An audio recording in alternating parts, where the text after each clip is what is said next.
फेवला की तंग गलियों से आया एक लड़का जिसे बचपन में डॉक्टरों ने कहा था कि स्पोर्ट्स से दूर रहो, लेकिन आज उसका नाम यूएफसी के सबसे बड़े फिनिशर्स में लिखा जाता है, Charles do Bronx Oliveira.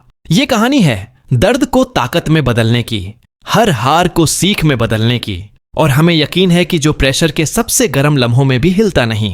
Charles का बचपन गुआरुजा, साओ पाउलो के एक छोटी सी बस्ती विसेंट डे कार्वाल्हो में गुजरा। घर की हालत बहुत कमजोर थी और दिल और हड्डियों की एक बीमारी ने बचपन में ही चलना फिरना मुश्किल कर दिया। 2 साल अस्पताल के चक्कर, इलाज और दर्द के बीच एक ही चीज उनके अंदर जिंदा रही, इरादा। रुकना नहीं, लड़ना है।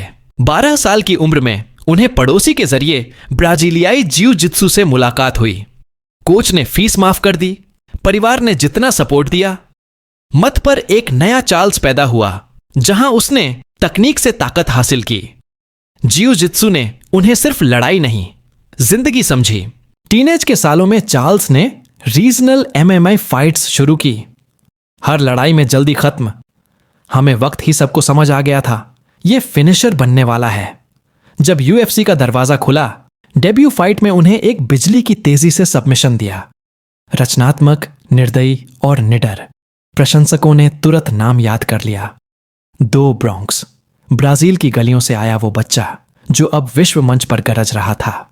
बीच के सालों में संघर्ष आए, वजन में कटौती विफल हो गई, झगड़े हार गए। लोगों ने कहा ओलिवेरा दबाव में टूट जाता है, लेकिन चार्ल्स हर बार वापस आया और हर बार अपने पुराने संस्करण से बेहतर बना।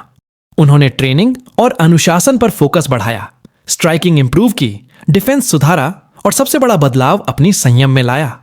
अब उनका गेम सिंपल था, पहले डैमेज करो, फिर सबमिशन लो, जोखिम लो, पर गणना करके। उनका सिग्नेचर स्टाइल बन गया, क्लब एंड सब। पहले प्रतिद्वंद्वी को स्ट्राइक से हिलाओ, फिर एक पल में नेक लॉक कर लो। Guillotine, anaconda, rear naked choke, हर चाल उनके लिए एक हथियार था। लाइटवेट डिवीजन उनके तूफान से हिल गया। खत्म पर खत्म, रिकॉर्ड पर रिकॉर्ड, और 2019 के बाद उनका जीत का सिलसिला अजेय लग रहा था। फिर आया वो पल जिसने सब कुछ बदल दिया, माइकल चैंडलर के खिलाफ यूएफसी लाइटवेट टाइटल। पहला राउंड कठिन था, पर दूसरे राउंड में एक परफेक्ट लेफ्ट हुक और पंचों का तूफान। रेफरी ने बीच में फाइट रोक दी और बेल्ट चली गई चार्ल्स के कंधों पर। यह सिर्फ एक जीत नहीं थी, ये एक बयान था, जब तक सांस है तब तक मौका है। उसके बाद डस्टिन पोयरियर और जस्टिन गैथजे जैसे बड़े नाम गिर गए। सबमिशन पे सबमिशन, संतुलन और दबाव के बीच शांत किलर मोड। हर लड़ाई के बाद भीड़ चिल्लाता था, डू ब्रोंक्स। पर हर चैंपियन के सफर में एक सेटबैक होता है। इस्लाम मक्शेव के खिलाफ हार ने उन्हें रियलिटी चेक दिया, पर बेनिल दारियुश पर पहले दौर के टीकेओ ने सबको याद दिला दिया, आग अभी जिंदा है। चार्ल्स का सबसे बड़ा हथियार सिर्फ तकनीक नहीं, उसकी मानसिकता है। डैमेज खाकर भी कंपोज्ड रहना और हर गलती को खत्म में बदल देना, यही उसकी खासियत है। वो हर बार जब गिरता है, नया वर्जन बैन कर लौटता है। हाई रिस्क स्टाइल कभी कभी दर्द लाता है, लेकिन इसी ने उसे लीजेंड बनाया है। फेवेला के छोटे बच्चे से लेकर यूएफसी के सबसे खतरनाक फिनिशर तक का सफर चार्ल्स ओलिवेरा ने साबित किया है कि बैकग्राउंड नहीं, मानसिकता मंजिल तय करता है। उनके रिकॉर्ड, सबमिशन और भीड़ के नारे सब एक ही बात कहते हैं, डू ब्रोंक्स नेवर डाइज। ये कहानी हमें यह सिखाती है, जब तक सांस है तब तक मौका है। हर झटका एक नई रणनीति का निमंत्रण होता है।